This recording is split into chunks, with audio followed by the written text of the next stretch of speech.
pledge to be there for those whose lives have been turned upside down, those who will need help from neighbors, strangers, and our government to make it through, to build back, to restore your lives and your communities.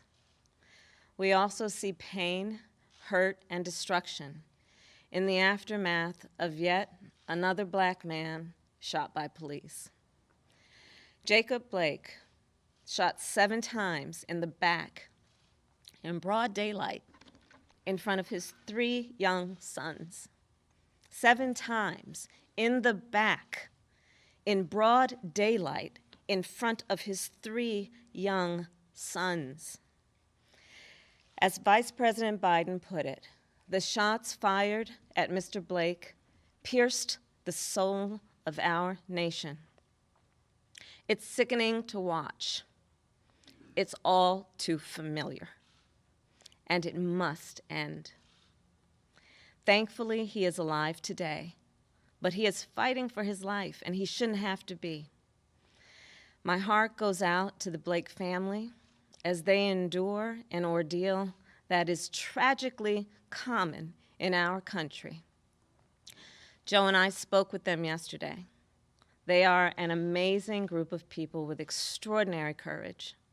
Even in their pain and their grief, even as they seek justice for their son, they spoke about the need to end the violence and heal our nation. I've had conversations like this with far too many mothers and fathers, but you will see and hear no one with more courage, more character, and more moral clarity. People are rightfully angry and exhausted. And after the murders of Breonna and George and Ahmaud and so many others, it's no wonder people are taken to the streets. And I support them. We must always defend peaceful protest and peaceful protesters. We should not confuse them with those looting and committing acts of violence, including the shooter who was arrested for murder. And make no mistake, we will not let these vigilantes and extremists derail the path to justice. Here's my promise to those mothers and fathers and all who stand with them. In a Biden-Harris administration, you will have a seat at the table, in the halls of Congress and in the White House. We all grew up reciting the Pledge of Allegiance, but now we must give real meaning to its words. One nation, under God, indivisible, with liberty and justice for all. Justice. Let's talk about that. Because the reality is that the life of a Black person in America has never been treated as fully human. And we have yet to fulfill that promise of equal justice under law. We will only achieve that when we finally come together to pass meaningful police reform and broader criminal justice reform and acknowledge, yes, acknowledge and address systemic racism. We will only come closer to achieving that when we finally come together. We have come a long way in our country toward building a more perfect union. And the time is now, right now, to take the next step forward. And even as we experience this reckoning with racial injustice, we must also confront another crisis, the pandemic that has torn apart so many lives. The numbers that define this crisis are staggering. We cannot look the other way or allow ourselves to become numb to them. Nearly 6 million confirmed cases of the coronavirus, 180,000 lives lost, more than 50 million claims for unemployment this year alone. We need to see and we need to hear what is happening in our country. The quiet desperation that has taken over so many lives in America. The family packing into their car at 5 o'clock in the morning, hoping the local food bank still has something left when they get to the front of the line. The 50-year-old store manager who's been laid off and knows he can't pay the rent on the first of the month. The mothers and fathers stretched to the breaking point, working from home while helping their kids with their online classes, just trying to hold it all together. The small business owners, economic engines of our communities who are shutting their doors every day. The nurse getting ready for her afternoon shift, who has seen so much suffering and death in recent months and wonders how much more can she bear to witness. The family grieving the loss of their grandmother, who's been in a nursing home and who they couldn't even visit over the last 3 months of her life. The alarming and disproportionate rate at which Black, Latino, and indigenous families are contracting and dying of COVID-19. That is the reality of America right now. A reality completely absent from this week's Republican National Convention.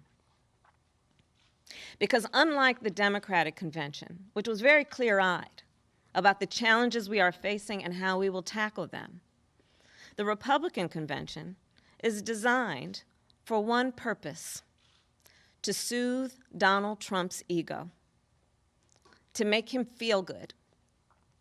But here's the thing. He's the President of the United States. And it's not supposed to be about him. It's supposed to be about the health and the safety and the well-being of the American people. And on that measure, Donald Trump has failed. You see, at its most basic level, Donald Trump doesn't understand the presidency. He thinks it's all about him. Well, it's not. It's about you. It's about all of us, the people. As a lawyer and advocate, when I would rise to speak in a courtroom, I'd say the following words: Kamala Harris, for the people. And that is why I stand today to speak for the people, because we know the truth. Donald Trump has failed at the most basic and important job of a president of the United States. He failed to protect the American people. Plain and simple. Trump showed that we in the legal profession would call a reckless disregard for the well-being of the American people. A reckless disregard for the danger a pandemic would pose to American lives, for the devastation it would do to our economy, for the damage it would do to communities of color who have been subjected to structural racism for generations, for the chaos that would upend our daily lives, make it impossible for many of our children to go to school, make it impossible to live normally and with a sense of certainty. He never appreciated that a president swears an oath before God and country to protect America against threats seen and unseen. It's his duty. It's his obligation to protect us. And yet, he has failed miserably. Here's the thing. Donald Trump's incompetence is nothing new. That has always been on full display. But in January of this year, it became deadly. That's when the threat of a virus that it would endanger the world first emerged. Trump dismissed the threat. But Joe Biden sounded the alarm. It would be the beginning of a pattern that persists to this day. Trump telling us not to worry, that the virus will, quote, disappear, that a, quote, miracle is coming. Joe Biden saying we need a plan, a national strategy, a president who is willing to lead, willing to be a role model for our nation, for our children. Trump still doesn't have a plan. He still doesn't have a plan. Joe Biden released his first plan in March. And here's what you have to understand about the nature of a pandemic. It's relentless. You can't stop it with a tweet. You can't create a distraction and hope it'll go away. It doesn't go away. By its nature, a pandemic is unforgiving. If you get it wrong at the beginning, the consequences are catastrophic. And it's very hard to catch up. You don't get a second chance at getting it right. Well, President Trump, he got it wrong from the beginning. And then he got it wrong again and again. And the consequences have been catastrophic. And here's why Trump has been so unwilling and unable to deal with this crisis. First, he was fixated on the stock market over fixing the problem. He tweeted about it consistently during this period. He was convinced that if his administration focused on this virus, it would hurt the market and hurt his chances of being reelected. That mattered to him more than saving American lives. Second, right at the moment that we needed Donald Trump to be tough on the Chinese government, he caved. On January 24th, he praised the transparency of the Chinese government. He said, quote, China has been working hard to contain the coronavirus. The United States greatly appreciates their efforts and transparency. It will all work out well. But they weren't being transparent. They blocked public health inspectors from our CDC from getting access and information that they needed to protect American lives. Donald Trump stood idly by. And folks, it was a deadly decision. Instead of rising to meet the most difficult moment of his presidency, Donald Trump froze. He was scared, and he was petty and vindictive. On a call with governors across the country on March 16th, he told them it wasn't his job to get personal protective equipment to frontline workers. He said, quote, respirators, ventilators, all of the equipment, try getting it yourselves, unquote. On that day, we had about 5,000 cases as a nation. Today, we have nearly 6 million. Even now, some 8 months into this crisis, Donald Trump still won't take responsibility. He still won't act. And the tragedy in all of this is it didn't have to be this bad. Just look around. It's not like this in the rest of the world. All we needed, guys, all we needed was a competent president. One who was willing to listen, willing to lead, take responsibility, have a plan, do their job. Well, Joe Biden will be that president. He's got a national strategy. He's more than ready to lead. Every month since March, as this pandemic has unfolded, Joe Biden has updated the steps he would take to save American lives. And he's done it based on what every scientist, every expert, every economist said we should be doing. As president, Joe Biden will put a plan into effect on day one. Develop and deploy rapid tests with immediate results. Make sure testing, treatments, and ultimately a vaccine reach all Americans, including communities of color who have historically been left behind. Manufacture the medical supplies and protective equipment we need, and make them right here in America, so we're never again at the mercy of China and other foreign countries to protect our own people. Joe and I will make sure our schools have all the resources they need to be open and safe and effective. Put politics aside and not silence the experts so the public gets the information they need and deserve. And put in place a nationwide mask mandate. Because in Joe's words, it's not a burden to protect each other. And he says that because the thing about Joe is he knows we're all in this together. Donald Trump says there's nothing he could have done to prevent all this death. Here's the truth. Barack Obama and Joe Biden had a program called PREDICT that tracked emerging diseases in places like China. I'm going to repeat that. The program tracked emerging diseases in places like China.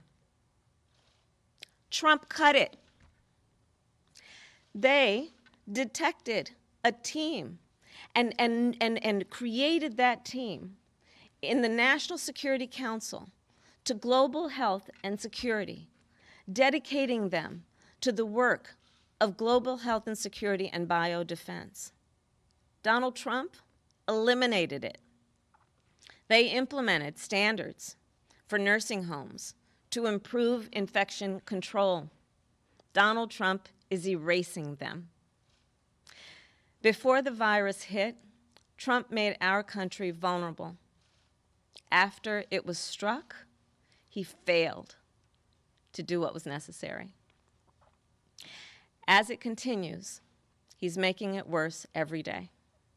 Just this week,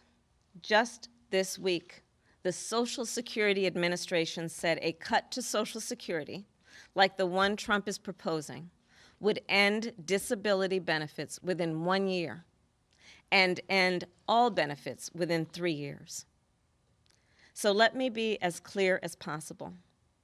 If Donald Trump's extreme proposal goes into effect, the checks that American seniors are relying on, that you rely on to pay your bills, to buy your medicine, to live, will stop coming.